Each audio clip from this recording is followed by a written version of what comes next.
In any industry, allowing the private sector to innovate is key to bringing new products and services to the marketplace. This has been especially true in the capital market space with the advent of zero-cost trading because of payment for order flow. This partnership has allowed an entire generation of investors to enter the marketplace for the first time and has made zero-commission trading the new industry standard.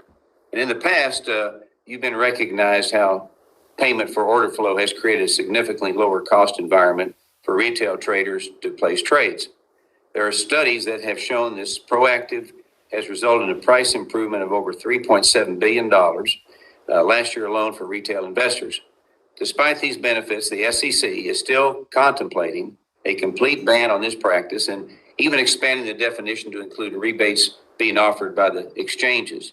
This seems like a drastic measure that is a response to misdiagnosing the entire GameStop saga that happened earlier this year. So, Mr. Chairman, it's good to see you again. And as you look at making changes to this practice, I urge you to also consider the benefits that this has given all retail investors. So my question is, can you describe the overall growth trends of retail investor participation since the advent of zero commission trading, and what you think would happen if payment for order flow or these rebates were eliminated?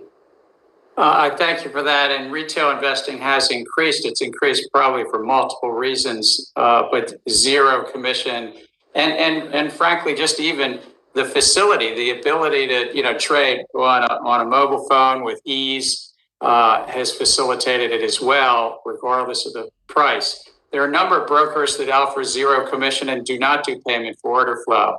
What I've asked staff is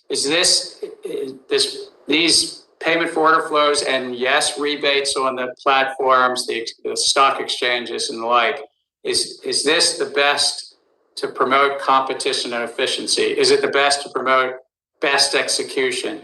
And you mentioned price improvement. Price improvement is being measured against an old measuring stick. The old measuring stick, this thing called national best offer, doesn't include what's in the dark markets, what's being internalized. It doesn't even include everything on the New York Stock Exchange or on NASDAQ. So I've asked, how can we look at this and look at this for investors and companies raising money both to be more competitive, transparent, and efficient? Okay.